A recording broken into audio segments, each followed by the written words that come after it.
बताना चाह रहा हूँ मैं आपको कि ये एक ऐसा बच्चा है, मैंने आज तक जो देखा है सिर्फ 2 महीने के अंदर इसने अपना एयरफोर्स का एग्ज़ाम निकाला। ऑल ओवर उत्तराखंड में इसकी जो रैंक है वो 5वीं रैंक है और ये एक आम बात नहीं होती, ठीक है। और वो भी सिर्फ 2 महीने के अंदर। जीडी में बच्चे ना बहुत घबराते हैं बोलने में, कुछ नहीं होता। जीडी बहुत हार्ड नहीं है, पर देखो आप सीख सकते हो कि जीडी में कैसे कोई भार हुआ है, क्योंकि फेलियर से भी हम सीखते हैं। ऐसा नहीं है किसी के सक्सेस की वजह से हम सीखेंगे। बताइए आपको जो है कैसी फीलिंग है एयरफोर्स? ऑल मेरे फैमिली बैकग्राउंड में मैं पहला होगा जो एयरफोर्स ज्वाइन कर रहा है। आर्मी में थे बट एयरफोर्स नई चीज़ है और समहाउ मैं इफेक्ट भी कर रहा हूँ कि मैं एक्सपोजर दे रहा हूँ अपने विलेज को कि एयरफोर्स भी एक ऑप्शन है, क्योंकि आर्मी नहीं, एयरफोर्स और डिफेंस ऑप्शन में खुल जाते हैं। आगे आने वाले बच्चों के लिए क्या मैसेज देना चाहते हैं, ठीक है?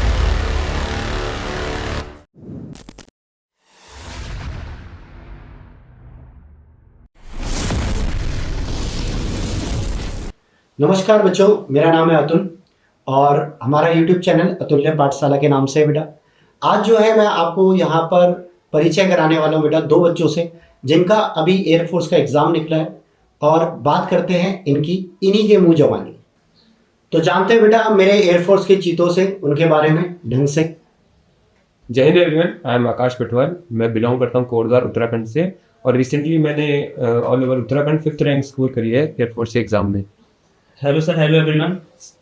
सर मेरा नाम प्रियांशु खंडवाल है और मैं कोटद्वार से बिलोंग करता हूँ और रिसेंटली मैंने एयरफोर्स एग्जाम क्वालिफाई करा है और मेरी ऑल ओवर उत्तराखंड रैंक 8 है। ठीक है, आप अब जो है थोड़ा सा ना मुझे अपनी जर्नी के बारे में बताइए कि एयरफोर्स के लिए आपने तैयारी करी। ये एयरफोर्स बेटा वाई ग्रुप के स्टूडेंट्स हैं, ठीक है। अब आपने जो है कैसे स्टार्ट की तैयारी और कैसे कैसे आपने चीज़ों को इम्प्लीमेंट किया? फर्स्ट ऑफ ऑल मैं थैंक्स करना चाहता हूँ पहले अपनी फैमिली का, क्योंकि मेरे फैमिली ने मुझे कभी किसी चीज़ के लिए फोर्स नहीं किया। ओपनली मेरे को दिया उन्होंने ऑप्शन कि कोई भी ऑप्शन परस्यू कर सकूँ मैं। तो और मुझे सही गाइडेंस भी मेरी बहन ने बहुत दी है। तो ऐसी मैं ड्रॉप ईयर में बहुत कंफ्यूज था कि मैं करियर ऑप्शन क्या लूँ, क्योंकि पढ़ाई मुझे अच्छी लगती है बट मैं फिजिकल एक्टिविटीज़ में ज़्यादा इन्वॉल्व था। तो फिर मुझे बचपन से ही डिफेंस फोर्सेस की तरफ एक अट्रैक्शन था, क्योंकि मैं उत्तराखंड से बिलोंग करता हूँ और Uttarakhand large amount of soldier produce करता है ऑल ओवर इंडिया में। सो एक अफेक्शन से था डिफेंस में और एयरफोर्स भी एक ड्रीम जॉब थी मेरी, तो मैं इसकी तरफ टिल्ट हुआ और तब मैं आर्यभट्ट से जुड़ा। सो मुझे आर्यभट्ट में एक बहुत अच्छा और बहुत सही एटमॉस्फेयर मिला मेरे को। मेरे सही क्लासमेट्स मिले जिन्होंने मुझे सही टाइम पे गाइडेंस दी, मुझे इंपॉर्टेंस बताई मेरे मॉक टेस्ट की। मुझे मेंटर मिले, मुझे सर मिले, सर ने मुझे इंपॉर्टेंस बताई। मैं बहुत केयरलेस था स्टार्टिंग में, बट सर ने मुझे गाइडेंस दी कि लेट गो नहीं करना है चीज़ों को, अप्रोच करो, क्वेश्चंस लगाओ, और सही गाइडेंस की वजह से ही मेरा एग्ज़ाम जल्दी क्रैक हुआ। और बच्चों सबसे मेन बात ये बताना चाह रहा हूँ मैं आपको कि ये एक ऐसा बच्चा है, मैंने आज तक जो देखा है सिर्फ 2 महीने के अंदर इसने अपना एयरफोर्स का एग्ज़ाम निकाला है। बहुत बड़ी बात होती है 2 महीने के अंदर कोई एग्ज़ाम निकालना। मैं क्योंकि हर बच्चे को ये बोलता रहता हूँ कि टाइम लगता है एग्ज़ाम निकालने में, पर अगर कोई बच्चे पे कैलिबर है, डेडिकेशन है, तो वो ऐसे बच्चों से बहुत सीख सकता है, ठीक है। और ऑल ओवर उत्तराखंड में इसकी जो रैंक है वो 5वीं रैंक है, आई थिंक, है ना, 5वीं।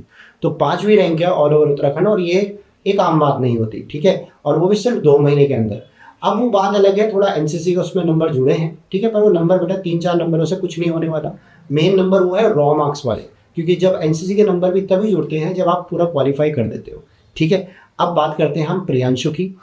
प्रियांशु बेटा पहले तो मुझे बताइए आपका कौन सा अटेम्प्ट था? सर ये मेरा सेकंड अटेम्प्ट था एयरफोर्स का। फर्स्ट वाले अटेम्प्ट में सर मेरा वो तो क्लियर हो गया था रिटर्न, बट सर मैं जीडी आउट हो गया था। ये वाला मेरा सेकंड अटेम्प्ट हुआ, इसमें मेरा फाइनली हो गया सिलेक्शन।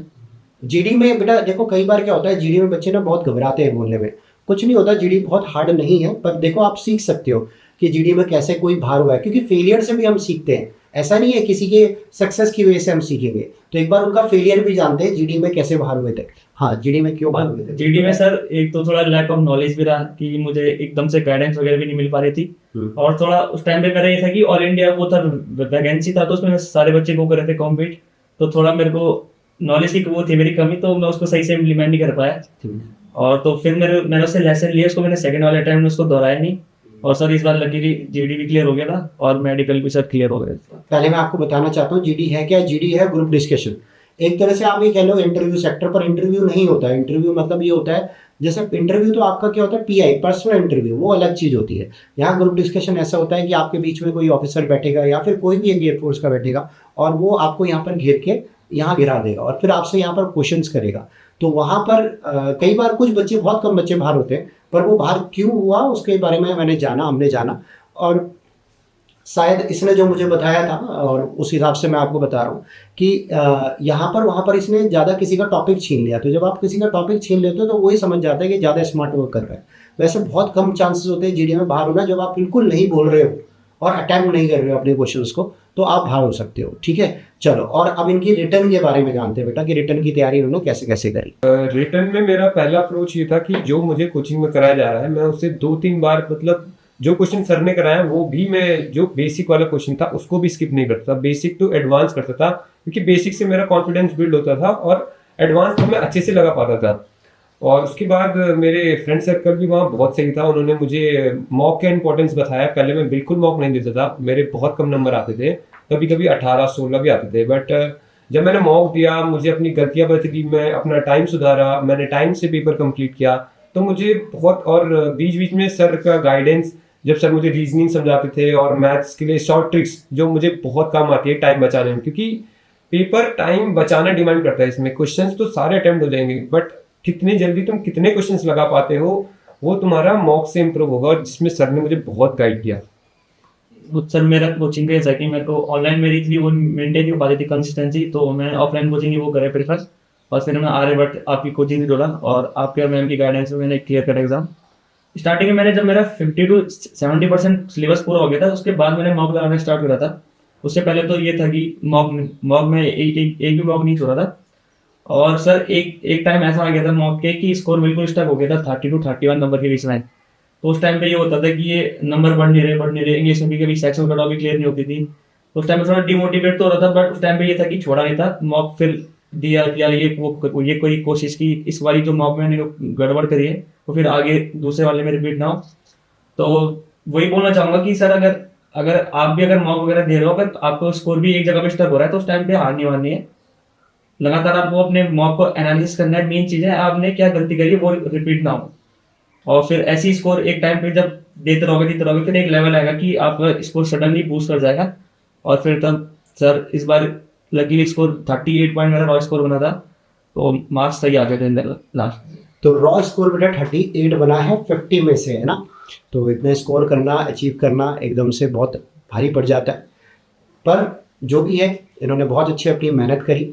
और बच्चों मेन बात ये है कि हर किसी का एक सपना होता है। तो कई बच्चों में मैंने देखा है कि एक आर्मी का जो सपना होता है ना वो बहुत अलग होता है, और लिटरली उनके सपने को मैं हमेशा सैल्यूट करता हूँ। और इनसे जानते हैं इनको कैसा कैसा लगा। इसके बाद बताइए आपकी जो है कैसी फीलिंग है एयरफोर्स। ऑल मेरे फैमिली बैकग्राउंड में मैं पहला हूँगा जो एयरफोर्स ज्वाइन कर रहा है।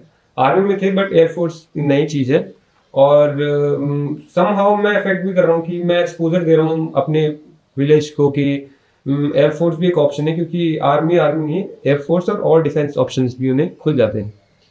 मेरा फैमिली का रिएक्शन सर काफ़ी अच्छा था। मेरी फैमिली बैकग्राउंड में भी सारे गवर्नमेंट एम्प्लॉयज हैं मोस्टली। मैं अगर फर्स्ट अपनी फैमिली से होऊंगा जो डिफेंस ज्वाइन करूँगा और एयरफोर्स में, और काफ़ी हैप्पी मोमेंट है पूरी फैमिली में, क्योंकि पहले ही मैं एक लौता वो हूँ जो उनको थोड़ा डिफेंस का भी एक्सपोजर देगा। ये तो बाकी सारे फैमिली में गवर्नमेंट एम्प्लॉय है सारे मैक्सिमम होंगे।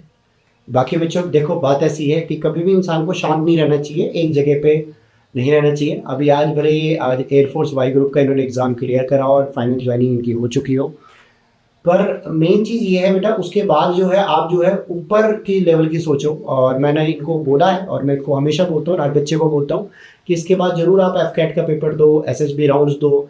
उसके बाद ठीक है अगर आपको लगता है कि एसएसबी से मैं परहेज करना चाहता हूँ, तो बहुत सारे एग्जाम्पल जो है एग्ज़ाम्स के, वो जैसे आप एसएससी सीपीओ देख लो, एसएससी सीजीएल देख लो, तो बहुत से ऐसे एग्जाम्पल है जहाँ आप बहुत आगे जाके स्कोर कर सकते हो और अच्छी पोस्ट के लिए कर सकते हो। मैं ऐसा नहीं कह रहा हूँ किसी के लिए कि एयरफोर्स कोई बेकार नौकरी है या फिर एयरफोर्स में वाई ग्रुप बहुत बेकार नौकरी है, ऐसा कुछ नहीं है, बहुत अच्छी नौकरी है।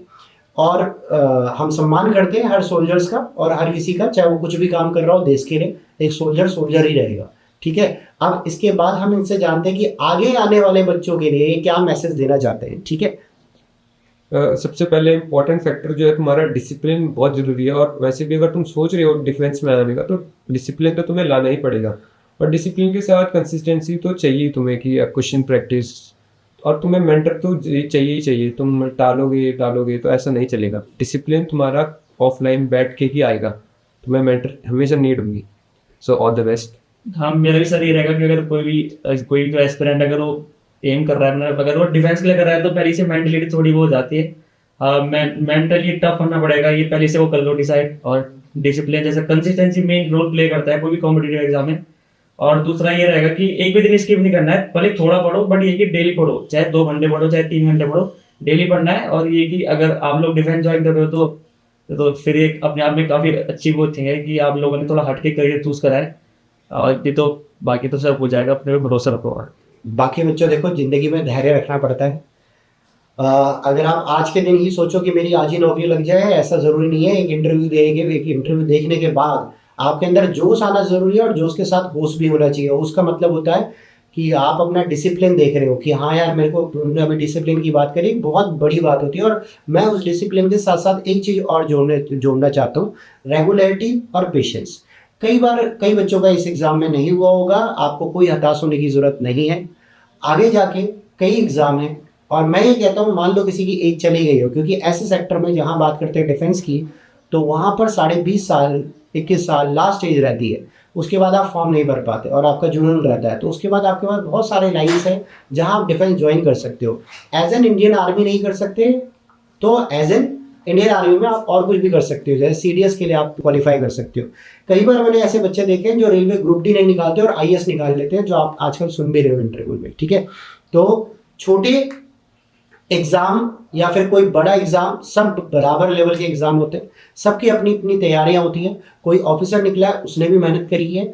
कोई अगर यहाँ पर बस मेहनत का थोड़ा सा अंतर होता है, जब आप ऑफिसर के लिए तैयारी कर रहे होते हो तो वहाँ आपको पेशेंस ज़्यादा चाहिए होती है, और आपका स्मार्ट वर्क चाहिए होता है, और एक डेडिकेशन चाहिए होती है। तो इस पॉडकास्ट को हम यहीं पर विराम देते हैं। आप जो है सभी सक्सेसफुल रहिए, अच्छे रहिए, स्वस्थ रहिए और मज़े में रहिए। मेन पहले आपका स्वास्थ्य है और उसके बाद सारी चीज़ें, और मुस्कुराते रहिए ऐसे के ऐसे ही, ठीक है। चलो मिलते हैं आपको अगले पॉडकास्ट में कि नए चेहरे के साथ। जरूर आपको रूबरू कराएंगे एक नए व्यक्ति से, और उससे आपको कुछ और भी सीखने को मिलेगा। कॉन्ग्रेचुलेशन आप दोनों को, आकाश और प्रियांशु। Thank you sir. ठीक है, serve the Indian army and salute to you.